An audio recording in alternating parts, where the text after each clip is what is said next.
दोस्तों मैंने आपके सामने ओपन किया है जीएसटी एक्ट, जिसमें सेक्शन 47 आपको स्क्रीन पर दिखाई दे रहा है। सेक्शन 47 बात करता है लेवी ऑफ लेट फीस की, और इस सेक्शन 47 के अंदर सेक्शन 37 भी और सेक्शन 39 दोनों ही कवर हैं।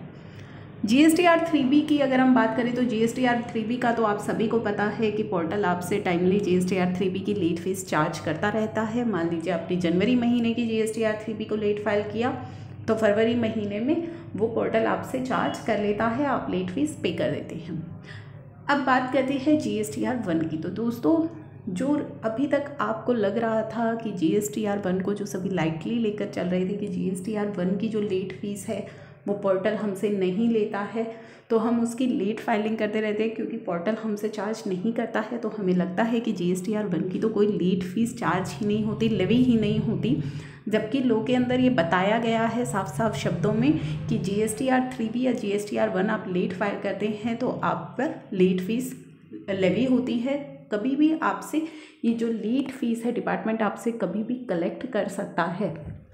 और ये चीज़ें मैं काफ़ी बार रिपीट भी कर चुकी हूँ कि अगर आप जीएसटीआर 1 को लेट फाइल करते हैं तो जीएसटीआर 1 की लेट फाइलिंग पर जो लेट फीस है ना वो डिपार्टमेंट आपसे कभी भी कलेक्ट कर सकता है। अब हो क्या रहा है कि डिपार्टमेंट आपको ज़्यादा से ज़्यादा संख्या में नोटिसेस भेजने स्टार्ट कर चुका है। काफ़ी सारे टैक्स पेयर्स के पास जीएसटीआर 1 की लेट फीस को लेकर के नोटिस आ चुके हैं और ये नोटिस आना स्टार्ट हो गए हैं। और कब से ये नोटिस आ रहे हैं दोस्तों, इसमें जो पीरियड कवर है ना वो फाइनेंशियल ईयर 17, 18, 18, 19, 19, 20 का जो पीरियड है, यानी कि पुरानी आपकी जो पेंडिंग आपने जीएसटीआर 1 लेट फाइल की होगी उसकी लेट फीस से रिलेटेड ये नोटिसेस अब आने स्टार्ट हो गए हैं। तो यहाँ पे अब आपको बहुत ही ज़्यादा सावधान रहना है।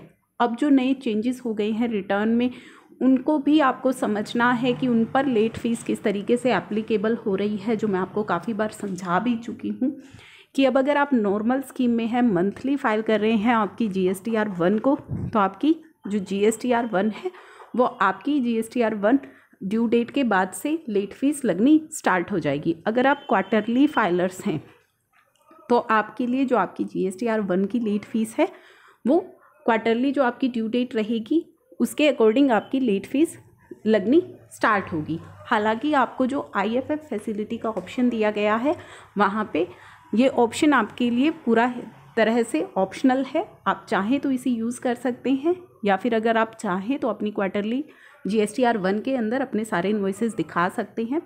तो आईएफएफ फैसिलिटी की वजह से किसी तरह की कोई लेट फीस आपको पे नहीं करनी है। अगर आप उसे चूज़ नहीं करते हैं तो किसी तरह की कोई लेट फीस वहाँ पे नहीं है। केवल क्वार्टरली जीएसटीआर 1 अगर आप अपनी लेट फाइल करेंगे तभी लेट फीस आप पर एप्लीकेबल होगी। तो कहने का ये मतलब है कि जीएसटीआर 1 को अब आपको सीरियसली लेना है। आप देख पाएंगे कि किस तरीके से जीएसटीआर 1 को लेकर डिपार्टमेंट भी सीरियस हो चुका है। आपकी जीएसटीआर 1 की फाइलिंग पहले होगी, उसके बाद आपकी जीएसटीआर 3B की फाइलिंग हो रही है, क्योंकि जो आपकी जीएसटीआर 3B है उसमें वो डाटा ऑटो पॉपुलेट होकर के आ रहा है। और अभी लास्ट मैंने आपके साथ एक नोटिफिकेशन भी शेयर की थी कि अगर आप मंथली फाइलर्स हैं, प्रीवियस 2 मंथ्स की अगर आपने 3B फाइल नहीं की तो डिपार्टमेंट अब आपको अलाउ नहीं करेगा जीएसटीआर 1 की फाइलिंग के लिए।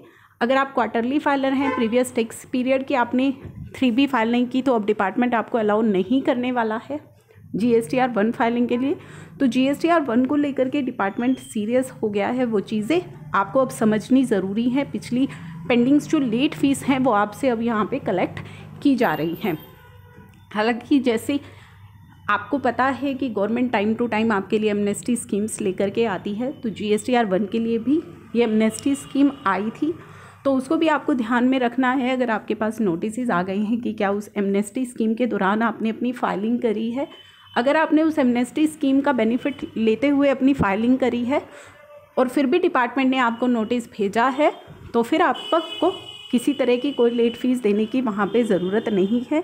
तो ये सभी चीज़ें आपको चेक करनी है और अपनी जीएसटीआर 1 पर लगने वाली लेट फीस को बहुत ही ध्यान से चेक करना है, कैलकुलेट करना है। अगर आपके पास नोटिस आ जाते हैं और अगर आप फाइलिंग टाइमली करते आ रहे हैं तो फ्यूचर में भी आप इस फाइलिंग को टाइमली कीजिए। और जो नहीं कर रहे हैं टाइमली फाइलिंग तो उनके लिए यही एडवाइस है कि आप अपनी जीएसटीआर 1 की जो फाइलिंग है उसको टाइमली कीजिए, क्योंकि कभी भी आपके पास इस तरह के नोटिसेस आ सकते हैं और अननेसेसरली आपको लैक्स ऑफ रुपीज़ की लेट फीस पे करनी पड़ सकती है।